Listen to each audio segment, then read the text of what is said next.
বিসমিল্লাহির রহমানির রহিম। আসসালামু আলাইকুম প্রিয় বন্ধুরা, আজ আমরা এই ভিডিওতে জানব যে পরলোক গমনের পর মৃত ব্যক্তি কত বছর ধরে বাড়ির লোকজনদেরকে স্মরণ করে আর বাড়ির লোকজনদেরকে স্মরণ করে কান্না করে। আজকের এই গুরুত্বপূর্ণ তথ্যটি জানার জন্য সম্পূর্ণ ভিডিওটি অবশ্যই দেখুন। বন্ধুরা, এটি তো আমরা সকলেই জানি যে এই পার্থিব জীবন মাত্র কয়েক বছরের জন্য, এক না একদিন আমাদের সবাইকে মরতে হবে। আর এই অস্থায়ী পৃথিবীকে ছেড়ে আমাদের চিরস্থায়ী বাসস্থান অর্থাৎ আখিরাতে যেতে হবে। আর মৃত্যু হলো এমন একটি দরজা যার মধ্যে দিয়ে সবাইকে অতিক্রম করতে হবে, চাহে সে বাচ্চা হোক, বৃদ্ধ হোক, চাহে যুবকে হোক না কেন, প্রত্যেকে মৃত্যুর দরজা দিয়ে অতিক্রম করতে হবে। যেমনটা কিনা আল্লাহ তাআলা কোরআন শরীফে ইরশাদ করেছেন, কুল্লু নাফসিন যায়কাতুল মউত, অর্থাৎ প্রত্যেক জীবকে মৃত্যুর স্বাদ চাখতে হবে। যার ভিতরে জীবন রয়েছে তাকে এক না একদিন মৃত্যুর স্বাদ অবশ্যই চাখতে হবে। বন্ধুরা, দুনিয়া এবং আখিরাতের পরে আরও একটি দুনিয়া রয়েছে যেটিকে আলমে বারজাখ বলা হয়ে থাকে। মৃত্যুর পরে এবং কিয়ামতের পূর্বে প্রত্যেক জিন এবং মানুষের রুহগুলিকে তাদের আমল অনুযায়ী এই জায়গাতে রাখা হবে। রুহু যেখানে থাক না কেন শরীরের সঙ্গে তার সম্পর্ক জুড়ে থাকে। কবরে আসা লোকজনদেরকে সে চিনতে পারে। আর কেউ যদি এমনটা বলে যে অমুকের রুহ অমুকের ভিতরে প্রবেশ করেছে অথবা অমুক ব্যক্তি পুনরায় জন্ম নিয়েছে, এই বিশ্বাসটি কোরআন সুন্নাহ বিরোধী। হাদিস শরীফে বর্ণিত আছে যে যখন মুসলমান মারা যায় তো তার রাস্তাগুলি খুলে দেওয়া হয়, সে যেখানে চায় যাওয়া আসা করতে পারে। হজরত সাইদ বিন মুসাইয়াব রাদিয়াল্লাহু আনহু থেকে বর্ণিত যে হজরত সলমান ফারসি এবং আবদুল্লাহ বিন সালাম রাদিয়াল্লাহু আনহু যখন আমরা সকলে সাক্ষাৎ করলাম তো আমরা একে অপরকে বললাম, যদি আমাদের তিনজনের মধ্যে থেকে প্রথমে কেউ ইন্তেকাল করে তাহলে সে যেন জানিয়ে দেয় যে মৃত্যুর পরে তার সঙ্গে কি কি ঘটছে। প্রশ্ন করা হলো যে জীবিত ব্যক্তি এবং মৃত ব্যক্তিও কি একে অপরের সঙ্গে সাক্ষাৎ করে? তো উত্তর দিলেন, হ্যাঁ, মুসলমানদের রুহু জান্নাতে থাকে আর তারা নিজের ইচ্ছায় যেখানে খুশি সেখানে যেতে পারে। বন্ধুরা, কিন্তু এখন প্রশ্ন হলো যে মৃত ব্যক্তি কি মৃত্যুর পর বাড়ির লোকজনকে স্মরণ করে? যখন কোনো মানুষ ইন্তেকাল করে তো সেটি জানতে পায় যে আমি এই দুনিয়া থেকে ইন্তেকাল করে গেছি আর আমি আলমে বারজাখে পৌঁছে গিয়েছি। আর তার সব কিছুই স্মরণ থাকে যে আমার বাড়িঘর আছে, আত্মীয় স্বজন আছে, আর আমার ভাই বোনও আছে, আমাদের একটি পরিবারও আছে। এমনকি যখন সেই মৃত ব্যক্তির রুহু বেরিয়ে যায় আর যখন তাকে দাফন করা হয় তো সেই সময় সেই মৃত ব্যক্তিটি নিজের চোখ দিয়ে সমস্ত কিছুই দেখতে পায়, অর্থাৎ তার রুহু নিজের চোখ দিয়ে সব কিছুই দেখে আর সেটি বুঝতে পারে যে এখন আমাকে কাফন পরানো হচ্ছে আর এখন আমার জানাজাটি উঠানো হচ্ছে। সুতরাং যখন কোনো নেক ব্যক্তির জানাজা উঠানো হয় তো সেই সময় সেই ব্যক্তিটি বলে, এ লোকজনেরা, আমাকে তাড়াতাড়ি কবরস্থানে নিয়ে চলো আর খুব শীঘ্রই আমাকে আমার আসল ঠিকানা অর্থাৎ কবরে পৌঁছে দাও। কেননা সে মৃত্যুর সময় জানতে পেরে যায় যে তার সঙ্গে পরবর্তীতে কি ঘটতে চলেছে, অর্থাৎ আগে যেই গন্তব্যস্থল আসবে তার জন্য কঠিন না সহজ, সে পূর্বে থেকে এটি জানতে পেরে যায়। কেননা রূহ বের হওয়ার সময় তার যেই কষ্ট হয় সেটি থেকে মৃত ব্যক্তি অনুভব করতে পারে যে পরবর্তীতে তার সঙ্গে কি ঘটতে চলেছে। এই জন্যই যে মুমিন মুসলমান হয় সে বলে, আমাকে খুব শীঘ্রই নিয়ে চলো আর আমাকে কবরের ভিতরে নামিয়ে দাও আর আমাকে আমার আসল ঠিকানায় পৌঁছে দাও। কেননা হুজুর নবী করিম সাল্লাল্লাহু তাআলা আলাইহি ওয়াসাল্লাম ইরশাদ করেছেন যে পৃথিবী মুমিনদের জন্য কয়েদখানা আর কাফেরদের জন্য জান্নাত।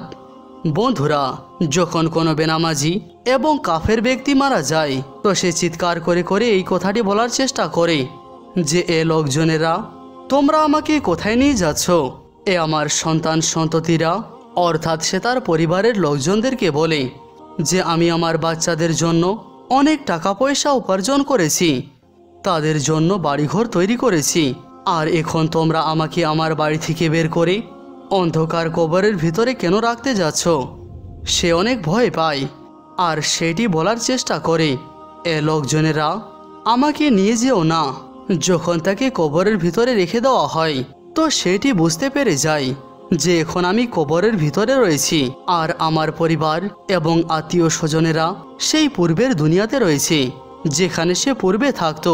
এই জন্য রিওয়ায়েতে বর্ণিত রয়েছে যে যখন কোনো মানুষ নিজের কোনো লোকের কবরে যায় তো সেই মৃত ব্যক্তিটি তার কবরে আসা লোকজনদেরকে চিনতে পারে যে সে আমার অমুক ব্যক্তি। যদি বাবা কবরের ভিতরে থাকে তাহলে সে এটি চিনে নেয় যে আমার কবরে যে এসেছে সে আমার ছেলে অথবা আমার ভাই অথবা আমাদের অন্য কোনো আত্মীয় স্বজন। যেমনটা কিনা আবু হুরায়রা রাদিয়াল্লাহু আনহু থেকে বর্ণিত রয়েছে যে নবী করিম সাল্লাল্লাহু তাআলা আলাইহি ওয়াসাল্লাম ইরশাদ করেছেন যে যখন তোমাদের মধ্যে থেকে কেউ তার ভাইয়ের কবরে অথবা এমন কোনো লোকের কবরের পাশ দিয়ে পথ অতিক্রম করো অথবা সেই কবরের পাশ দিয়ে যাও যাকে কিনা সে পৃথিবীতে চিনত, আর যখন সেই লোকটি তাকে সালাম করে তো সেই মৃত ব্যক্তিটি তার সালাম শুনতেও পায় আর সে তার সালামের উত্তরও দিয়ে থাকে, আর সে সেই সালামকারীকে অথবা তার কবরে আসা ব্যক্তিটিকে চিনতে পায়। আর কবরে যদি তার কোনো প্রিয় ব্যক্তি আসে তো কবরে শায়িত সেই ব্যক্তিটি অনেক আনন্দিত হয়। কিন্তু সেই ব্যক্তিটি যদি গুনাহগার হয়ে থাকে আর নিজের গুনার জন্য যদি সে শাস্তির মধ্যে লিপ্ত থাকে তাহলে তার কবরে আসা লোকটিকে চিনতে পেরেও তার দিকে সে মনোযোগী হয় না, কেননা কবরের ভিতরে তার অবস্থা অনেক কঠিন হয়ে থাকে আর সে আযাবের জন্য অনেক কষ্ট পায়। এই জন্যই তার কবরে আসা ব্যক্তির দিকে সে মনোযোগী হতে পারে না। আর যখন আমরা কোনো কবরস্থানে যাই আর গিয়ে এটি বলি যে আসসালামু আলাইকুম ইয়া আহলাল কুবুর, তো সেই কবরে শায়িত ব্যক্তিরা আমাদের কথা শুনতেও পারে এবং আমাদের সালামের উত্তরও দেয়।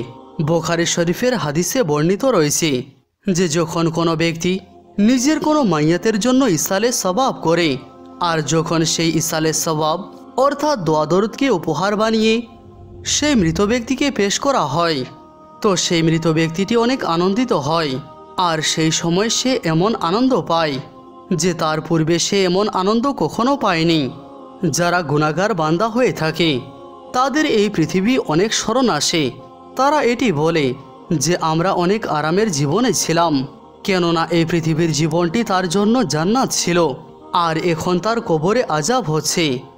এই জন্য সে তার পৃথিবীর জীবনকে স্মরণ করে, কেননা পৃথিবীর জীবনে সে সুখ শান্তিতে ছিল আর পৃথিবীর জীবনে সে এমন আযাবে গ্রেফতার ছিল না।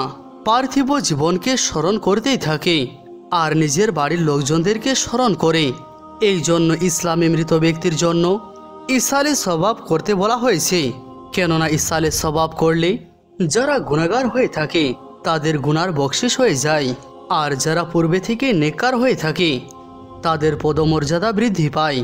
তাই আমাদের উচিত যে আমরা আমাদের মাইয়াতদের জন্য অবশ্যই ইসালে সওয়াব বা দোয়া দরুদ পাঠাই। আর যখন আমরা তওবা এবং ইস্তেগফার করব তো সেই সময় শুধুমাত্র যেন নিজের জন্যই না করি, বরং আমাদের প্রত্যেক আত্মীয় স্বজন এবং প্রত্যেক মুমিন মুসলমানদের জন্য করে থাকি। বন্ধুরা, যারা নেক এবং মুমিন বান্দা হয়ে থাকে তারা এই পৃথিবীর জীবনকে স্মরণ করে না, কেননা পৃথিবীর জীবন তার জন্য কয়েদখানা ছিল আর তার জন্য কবরের জীবন অর্থাৎ আলমে বারজাখের জীবন জান্নাত হয়ে থাকে, কেননা তার জন্য তার কবরে জান্নাতের বিছানা বিছিয়ে দেওয়া হয় আর তাকে জান্নাতি কাপড় পরিয়ে দেওয়া হয় আর তার কবরটি জান্নাতের বাগানগুলির মধ্যে একটি বাগান বানিয়ে দেওয়া হয় আর তার কবরে জান্নাতের জানালা খুলে দেওয়া হয়, যার ফলে সে কবরের ভিতরে জান্নাতের সুঘ্রাণ পেতে থাকে আর সেই নেক বান্দাটি অনেক সুখ শান্তিতে থাকে। এই জন্য সে পৃথিবী এবং পরিবারের লোকজনদের জন্য কোনো ধরনের চিন্তা ভাবনা করে না, কেননা এখন সে তার সেই জীবনে আছে যেখানে সে শান্তি আর শান্তি পায় আর যেখানে সে চিরকাল থাকবে। আর সে সেই জন্য অনেক আনন্দিত থাকে, কেননা সেখানে তার আর কোনো দুঃখ কষ্ট নেই, বরং তার জন্য সেখানে শুধুমাত্র শান্তি আর শান্তি থাকে। আর যে গুনাহগার বান্দা হয় তার এই পৃথিবী অনেক স্মরণ আসে আর সে কবরের আযাবের জন্য অনেক পেরেশান হয়ে যায়। যাই হোক, আসল কথা হলো আমল। যেমন কিনা ডাক্তার আল্লামা ইকবাল বলেন যে আমল দিয়েই তৈরি হয় জীবন, জান্নাত এবং জাহান্নাম। এই শরীরটি পূর্বে থেকে না জান্নাতি না জাহান্নামি, আমলের উপরেই সব কিছু রয়েছে। যদি মানুষের আমল ভালো হয়ে থাকে তাহলে মৌতের থেকে উত্তম তার কাছে অন্য কিছু আর হতে পারে না। আর যদি মানুষের আমল খারাপ হয়ে থাকে তাহলে মৃত্যুর থেকে অমঙ্গল তার কাছে অন্য কিছু জিনিস আর হতে পারে না। এই জন্য আল্লাহ তাআলা কোরআন শরীফে এইভাবে বর্ণনা করেছেন যে তুমি তোমার রবের কাছে জোরে জোরে এবং আস্তে আস্তে উভয়ভাবেই দোয়া করো। অবশ্যই সে সীমালঙ্ঘনকারীকে পছন্দ করেন না। আর জানাজার নামাজের সম্বন্ধে হুজুর পাক সাল্লাল্লাহু তাআলা আলাইহি ওয়াসাল্লামের ইরশাদ রয়েছে, যেই মাইয়াতের জানাজা 40 জন মুমিন পড়েছে তো আল্লাহ তাআলা সেই মাইয়াতের জন্য তাদের দোয়াগুলি অবশ্যই কবুল করেন। অন্য একটি রিওয়ায়েতে বর্ণিত রয়েছে যে রাসূলুল্লাহ সাল্লাল্লাহু তাআলা আলাইহি ওয়াসাল্লাম বলেছেন যে যেই মাইয়াতের জানাজা 100 মুসলমান পড়বে আর যখন তার জন্য দোয়া করবে তো তাদের দোয়াগুলি আল্লাহ তাআলা কবুল করে নেন। আর ইমাম ইবনে কাইয়ুম বলেন যে জানাজার নামাজের উদ্দেশ্য হলো মাইয়াতের জন্য দোয়া করা। সুতরাং কবরের পাশে দাঁড়িয়ে মাইয়াতের মাগফিরাতের জন্য দোয়া করা উচিত, যেমনটা কিনা হযরত আব্দুল্লাহ বিন উমর রাদিয়াল্লাহু আনহু থেকে বর্ণিত যে নবী করিম সাল্লাল্লাহু তাআলা আলাইহি ওয়াসাল্লাম যখন মাইয়াতকে কবরে রাখতেন তো সেই সময় তিনি বলতেন বিসমিল্লাহি ওয়ালা সুন্নতে রাসূলুল্লাহি সাল্লাল্লাহু তাআলা আলাইহি ওয়াসাল্লাম, অর্থাৎ আল্লাহ তাআলার নামে এবং হুজুর পাক সাল্লাল্লাহু তাআলা আলাইহি ওয়াসাল্লামের তরিকায়। অবশেষে আল্লাহ তাআলার কাছে দোয়া করি, ইয়া আল্লাহ, আপনি আমাদেরকে আপনার প্রিয় হাবিব সাল্লাল্লাহু তাআলা আলাইহি ওয়াসাল্লামের ওসিলায় মৃত্যু যন্ত্রণা এবং কবরের আযাব থেকে সুরক্ষিত রাখুন। আমিন ইয়া রাব্বাল আলামিন।